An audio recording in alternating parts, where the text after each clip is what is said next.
Hare Krishna, welcome back to my channel. So friends, ಇವತ್ತಿನ reading ನಿಮ್ಮ ವ್ಯಕ್ತಿಯ ಕರೆಕ್ಟ್ ಫೀಲಿಂಗ್ಸ್ ಏನಿದೆ, ನಿಮ್ಮ ಲವ್ ಲೈಫ್ ಹೇಗಿದೆ ಈ ಒಂದು ಆಗಸ್ಟ್ ಮಂತಲ್ಲಿ ಅಂತ ನೋಡೋಣ.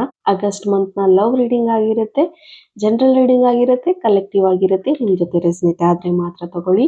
ಆಗಸ್ಟ್ ಮಂತಲ್ಲಿ ಯಾವಾಗೆಲ್ಲ ನೋಡ್ತೀರಾ ಆವಾಗ ಇದು ನಿಮಗೆ ರೆಸನೇಟ್ ಆಗುವಂಥದ್ದು. ಆಗಸ್ಟ್ ಮಂತಲ್ಲಿ ನಿಮ್ಮ ಒಂದು ರಿಲೇಶನ್ಶಿಪ್ ಅಲ್ಲಿ ಏನೆಲ್ಲ ಬದಲಾವಣೆಗಳಾಗ್ತಾ ಇದೆ, ನಿಮ್ಮ ಒಂದು ರಿಯುನೈಟ್ ಆಗುತ್ತಾ ಅಥವಾ ನಿಮಗೆ ಪಾರ್ಟ್ನರ್ ನಿಮಗೆ ಕಮಿಟ್ಮೆಂಟ್ ಕೊಡ್ತಾರಾ ಅಂತ ನೋಡೋಣ. ಸೊ ಸ್ಪೆಷಲಿ ನೋ ಕಾಂಟ್ಯಾಕ್ಟ್ ಇದ್ದೀರಾ, ಸಪ್ರೇಷನ್ ಅಲ್ಲಿ ಇದ್ದೀರಾ, ಆನ್ ಆ್ಯಂಡ್ ಆಫ್ ಕನೆಕ್ಷನ್ ಇದೆ ಅಂತ ಅಂದ್ರೆ ಡೆಫಿನೆಟ್ಲಿ ಈ ರೀಡಿಂಗ್ ನಿಮಗೋಸ್ಕರ ಅಂತ ಹೇಳ್ತಾ, so let start the reading. ನಿಮ್ಮ ಆಗಸ್ಟ್ ಮಂತ್ನ ಲವ್ ಲೈಫ್ ಹೇಗಿದೆ ಅಂತ ನೋಡೋಣ. ಓಕೆ, ಸೊ ಓಪನ್ ಮೈಂಡೆಡ್ ಇಂದ ಈ ರೀಡಿಂಗ್ ನೋಡಿ. Take what resonates for you. Personal reading ಯಾರಿಗೆಲ್ಲ ಬೇಕು ಡಿಸ್ಕ್ರಿಪ್ಷನ್ ಇರುವಂತಹ ನಂಬರ್ಗೆ ಕಾಂಟ್ಯಾಕ್ಟ್ ಮಾಡಬಹುದು.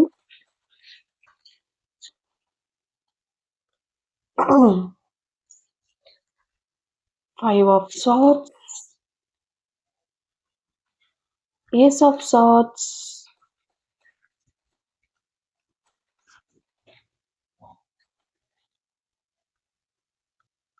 Six of Pentacles. Okay, bottom of the card, Three of Cups. Okay, so ಇಲ್ಲಿ ನಿಮಗೆ ಈ ಒಂದು ವ್ಯಕ್ತಿ ಜೊತೆ ಮದುವೆ ಆಗಬೇಕು ಅಂತ ಇದೆ, ಮ್ಯಾರೇಜ್ ಕಮಿಟ್ಮೆಂಟ್ಗೋಸ್ಕರ ಕಾಯ್ತಾ ಇದ್ದೀರಾ. ನವೆಂಬರ್ ಡಿಸೆಂಬರ್ ಅಲ್ಲಿ ಈ ವ್ಯಕ್ತಿ ಜೊತೆ ನೀವು ಮದುವೆ ಆಗಬೇಕು ಅಂತ ನಿಮ್ಮ ಒಂದು ಯೋಚನೆಗಳಿದೆ. ಬಟ್ ಸಮ್ವೇರ್ ಡೀಪ್ ಇನ್ಸೈಡ್ ನಿಮಗೆ ಈ ವ್ಯಕ್ತಿ ನನಗೆ ಚೀಟ್ ಮಾಡಿಬಿಟ್ರೆ, ಈ ವ್ಯಕ್ತಿ ನನಗೆ ಮೋಸ ಮಾಡಿಬಿಟ್ರೆ, ಸೊ ಈ ರೀತಿಯ ಯೋಚನೆಗಳು ನಿಮಗೆ ಕಾಡ್ತಾ ಇದೆ ಅಂತ ಹೇಳ್ಬಹುದು. ಬಟ್ ಈ ವ್ಯಕ್ತಿಗೆ ನಿಮ್ಮ ಮೇಲೆ ಫೀಲಿಂಗ್ಸ್ ಇದೆಯಾ ಅಂದ್ರೆ ಡೆಫಿನೆಟ್ಲಿ ಎಸ್. ಬಟ್ ಈ ವ್ಯಕ್ತಿಯ ಒಂದು ಮೈಂಡ್ ಸೆಟ್ ಏನಿದೆ ಅಂದ್ರೆ ತುಂಬಾ ಹೈ ಲೆವೆಲ್ ಇದೆ ಅಂತ ಹೇಳ್ಬಹುದು. ಅಂದ್ರೆ ಕೆರಿಯರ್ ಬಗ್ಗೆ ಜಾಸ್ತಿ ಒಲವಿದೆ, ಕೆರಿಯರ್ ಅಲ್ಲಿ ಮುಂದೆ ಬರಬೇಕು, 4 ಜನಕ್ಕೆ ನಾನು ಕೆಲಸ ಕೊಡೋಷ್ಟ್ರ ಮಟ್ಟಿಗೆ ನಾನು ಬೆಳಿಬೇಕು ಅನ್ನೋ ಒಂದು ಮೈಂಡ್ ಸೆಟ್ ಈ ವ್ಯಕ್ತಿದಾಗಿದೆ ಅಂತ ಹೇಳ್ಬಹುದು. ಅಷ್ಟಾಗಿ ಎಮೋಷನಲ್ ಅವೈಲಬಿಲಿಟಿ ಈ ವ್ಯಕ್ತಿ ನಿಮ್ಗೆ ಕೊಡ್ತಾ ಇಲ್ಲ.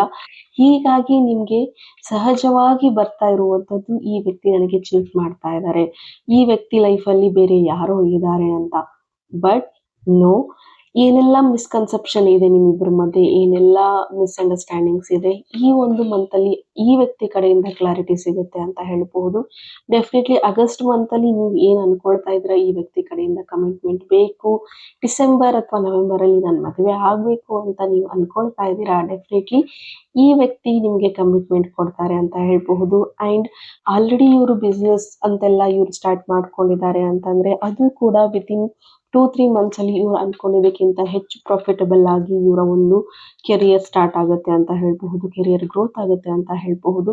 ಬಟ್ ಕರೆಂಟ್ಲಿ ಇವರು ಒಂದು ಫೌಂಡೇಶನ್ ನ ಬಿಲ್ಡ್ ಮಾಡ್ತಾ ಇದ್ದಾರೆ ಅಂತ ಹೇಳ್ಬಹುದು. ಮುಂದೆ ನಿಮ್ಮ ಜೊತೆ ಅವ್ರ ಲೈಫ್ ನ ಚೆನ್ನಾಗಿ ಲೀಡ್ ಮಾಡಬೇಕು ಅಂತಂದ್ರೆ ಒಂದು ಒಳ್ಳೆ ಕೆರಿಯರ್ ಇರಬೇಕು ಅಂಡ್ ಯಾವ್ದು ಕೊರತೆ ಆಗ್ಬಾರ್ದು ಅಂತ, ಅಥವಾ ನಾನು ನನ್ನ ಪರ್ಸನ್ ಮೇಲೆ ಡಿಪೆಂಡ್ ಆಗಬಾರ್ದು ಅನ್ನೋ ಕಾರಣಕ್ಕೆ ಈ ವ್ಯಕ್ತಿ ತುಂಬಾ ಕೆರಿಯರ್ ಕಡೆ ಫೋಕಸ್ ಮಾಡ್ತಾ ಇದ್ದಾರೆ ಅಂಡ್ ಜಾಸ್ತಿ ಅರ್ನಿಂಗ್ಸ್ ಕಡೆ ಫೋಕಸ್ ಮಾಡ್ತಾ ಇದ್ದಾರೆ ಅಂತ ಹೇಳ್ಬಹುದು. ಬಟ್ ನೀವು ತುಂಬಾ ಎಮೋಷನಲ್ ಇದ್ದೀರಾ, ನಿಮ್ಗೆ ಅಟೆನ್ಷನ್ ಬೇಕು, ನಿಮ್ಗೆ ವ್ಯಾಲಿಡೇಷನ್ ಬೇಕು, ಈ ವ್ಯಕ್ತಿ ನಿಮ್ಗೆ ಅಶ್ಯೂರೆನ್ಸ್ ಕೊಡ್ತಾ ಇರಬೇಕು. ಬಟ್ ಈ ವ್ಯಕ್ತಿದ ಹಾಗಲ್ಲ, ನಾನು ಬಾಯಿಯಿಂದ ಹೇಳೋದಿಲ್ಲ, ನಾನು ಆಕ್ಷನ್ಸ್ ಮಾಡಿ ತೋರಿಸ್ತೀನಿ ಅಂತ ಈ ವ್ಯಕ್ತಿ ಒಂದು ಮೈಂಡ್ ಸೆಟ್.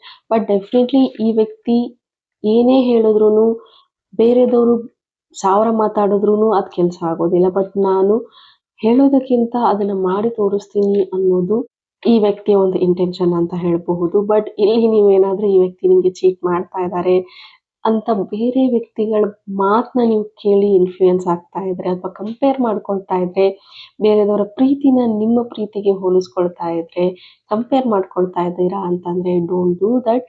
ಇದರಿಂದಾನೇ ಇನ್ನಷ್ಟು ಮಿಸ್ಅಂಡರ್ಸ್ಟ್ಯಾಂಡಿಂಗ್ ಸ್ಟಾರ್ಟ್ ಆಗುತ್ತೆ, ಜಗಳಗಳು ಸ್ಟಾರ್ಟ್ ಆಗುತ್ತೆ. Stop over thinking. Okay, compare ಮಾಡೋದಕ್ಕೆ ಹೋಗ್ಬೇಡಿ, ಓವರ್ ಥಿಂಕ್ ಮಾಡೋದಕ್ಕೆ ಹೋಗ್ಬೇಡಿ. ನೀವು ಈ ತರ ಥಿಂಕ್ ಮಾಡ್ತಾ ಇದ್ದೀರಾ ಅಂದ್ರೆ ಬಹುಶಃ ನಿಮ್ಮ ಪಾಸ್ಟ್ ಅಲ್ಲೂ ಕೂಡ ಈ ತರದ ಸಿಚುವೇಶನ್ ನೀವು ಆಲ್ರೆಡಿ ಫೇಸ್ ಮಾಡ್ಕೊಂಡ್ ಬಂದಿದ್ದೀರಾ. ನೀವು ನಂಬಿರುವಂತ ಫ್ರೆಂಡ್ಸ್ ನಿಮ್ಗೆ ಚೀಟ್ ಮಾಡಿರುವಂತದ್ದು, ಅಥವಾ ಕಳ್ಕೊಳ್ಳೋ ಭಯ ಜಾಸ್ತಿ ಇರುವಂತದ್ದು, ಬಿಟ್ಟು ಹೋಗ್ಬಿಡ್ತಾರೆ ಅನ್ನೋ ಭಯ ಜಾಸ್ತಿ ಇರುವಂತದ್ದು ಇಲ್ಲಿ ಪಾಸ್ಟ್ ಅಲ್ಲಿ ಆಗಿದೆ. ಬಟ್ ಈ ವ್ಯಕ್ತಿ ನಿಮ್ಗೆ ರೈಟ್ ಪಾರ್ಟ್ನರ್ ಅಂತಾನೆ ಹೇಳ್ಬಹುದು, ರೈಟ್ ಪರ್ಸನ್ ಅಂತ ಹೇಳ್ಬಹುದು. ಡೆಫಿನೆಟ್ಲಿ ಈ ವ್ಯಕ್ತಿ ನಿಮ್ಗೆ ಕಮಿಟ್ಮೆಂಟ್ ಕೊಡ್ತಾರೆ ಅಂಡ್ ಈ ರಿಲೇಶನ್ಶಿಪ್ ಲಾಂಗ್ ಲಾಸ್ಟ್ ಆಗಿ ಉಳಿಯುತ್ತೆ, ಫಾರ್ ಎವರ್ ಆಗಿ ಉಳಿಯುತ್ತೆ. ಅದನ್ನ ಫಾರ್ ಎವರ್ ಆಗಿ ಮಾಡ್ಕೋಬೇಕು ಅಂತಾನೆ ತುಂಬಾ ಸ್ಟ್ರಗಲ್ ಮಾಡ್ತಾ ಇದ್ದಾರೆ. But no worries, definitely things will get better. And yes, ಜಾಸ್ತಿ ಎಮೋಷನಲ್ ಇಂಡಿಪೆಂಡೆನ್ಸ್ ನಿಮಗೂ ಅವಶ್ಯಕತೆ ಇದೆ. ಹೆಚ್ಚು ಪ್ರಾಕ್ಟಿಕಲ್ ಆಗಿ ಕೂಡ ಕೆಲವೊಂದ್ಸತಿ ನೀವು ಯೋಚನೆ ಮಾಡಬೇಕಾಗತ್ತೆ. ಎಲ್ಲ ಟೈಮಲ್ಲೂ ಎಮೋಷನಲ್ ಆಗಿ ಯೋಚನೆ ಮಾಡೋದು ಅಷ್ಟು ಒಳ್ಳೇದಲ್ಲ. So be practical and be emotional too.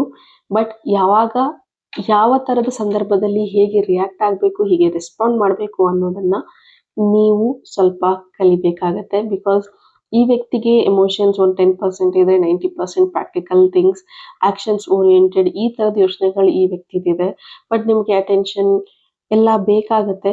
But still ಸ್ವಲ್ಪ ಟೈಮ್ ಕೊಟ್ಟು ನೋಡಿ, ಡೆಫಿನೆಟ್ಲಿ ಥಿಂಗ್ಸ್ ವಿಲ್ ಹೀಲ್ ಅಂತ ಹೇಳ್ತಾ, ಹೋಪ್ ಈ ರೀಡಿಂಗ್ ನಿಮ್ಗೆ ಇಷ್ಟ ಆಗಿದೆ ಅಂತ ಭಾವಿಸ್ತೀನಿ. ಇಷ್ಟ ಆಗಿದ್ರೆ ಕಮೆಂಟಲ್ಲಿ ತಿಳಿಸಿ. Thank you. God bless you all.